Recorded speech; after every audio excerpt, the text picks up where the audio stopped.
क्या आप जानते हैं कि महाभारत के सबसे शक्तिशाली योद्धा भीमसेन एक ऐसे व्यक्ति थे जो एक दिन भी भूखे नहीं रह सकते थे। लेकिन एक समय ऐसा आया जब उन्होंने एक ऐसा व्रत किया जिसके बारे में कहा जाता है कि उसका पुण्य वर्ष भर की सभी एकादशियों के बराबर माना गया। आखिर ऐसा क्या हुआ कि भोजन प्रिय भीमसेन को निर्जला एकादशी का कठोर व्रत करना पड़ा?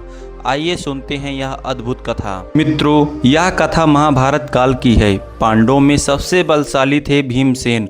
उनके शरीर में अपार शक्ति थी, लेकिन उतनी ही प्रबल उनकी भूख भी थी। युधिष्ठिर, नकुल, अर्जुन, सहदेव और माता द्रौपदी नियमित रूप से एकादशी का व्रत रखते थे और भगवान विष्णु की पूजा करते थे। लेकिन भीम के सामने एक समस्या थी। वे कहते हैं, मैं युद्ध कर सकता हूँ, बड़े बड़े शत्रुओं को परास्त कर सकता हूँ, लेकिन भूख को नहीं जीत सकता। इस कारण वे नियमित एकादशी का व्रत नहीं कर पाते थे। एक दिन भीमसेन बड़े चिंतित होकर महर्षि वेद व्यास के पास जा पहुँचे। उन्होंने हाथ जोड़कर कहा, गुरुदेव, मेरे सभी भाई एकादशी का व्रत रखते हैं, लेकिन मैं अपनी भूख के कारण ऐसा नहीं कर पाता। क्या कोई ऐसा उपाय है जिससे मुझे भी एकादशी का पुण्य प्राप्त हो सके? महर्षि वेदव्यास जी मुस्कुराए। उन्होंने कहा, हे भीम, यदि तुम वर्ष भर की सभी एकादशियों का फल प्राप्त करना चाहते हो तो ज्येष्ठ शुक्ल पक्ष की एकादशी को निर्जला व्रत करो। इस दिन अन्न ही नहीं, जल तक ग्रहण मत करना। भीमसेन यह सुनकर चिंतित हो गए। भोजन छोड़ना तो कठिन था, लेकिन जल के बिना पूरा दिन बिताना उससे भी कठिन था। फिर भी उन्होंने निश्चय किया, चाहे कुछ भी हो जाए वे व्रत अवश्य करेंगे। निर्जला एकादशी का दिन आया।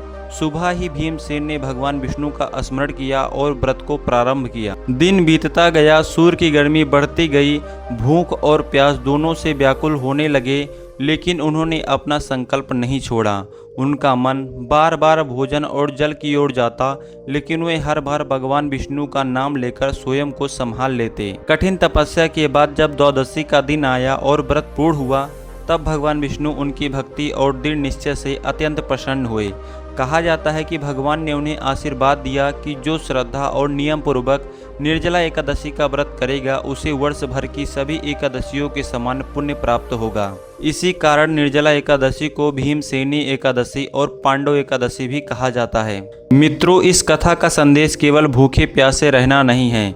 इसका वास्तविक संदेश है, जब मनुष्य दृढ़ संकल्प कर ले तो वह अपनी सबसे बड़ी कमजोरी पर भी विजय प्राप्त कर सकता है। जिस प्रकार भीमसेन ने अपनी भूख पर नियंत्रण पाया, उसी प्रकार हम भी अपने जीवन की बुरी आदतों, क्रोध, आलस्य और नकारात्मक विचारों पर विजय पा सकते हैं। तो मित्रों, यही है निर्जला एकादशी की पावन कथा, जिसने भीमसेन को भगवान विष्णु की विशेष कृपा का पात्र बनाया। यदि आपको यह कथा पसंद आई तो कमेंट में ओम नमो भगवते वासुदेवाय अवश्य लिखिए। वीडियो अपने परिवार के साथ और मित्रों के साथ अवश्य साझा कीजिए। जय हरि विष्णु।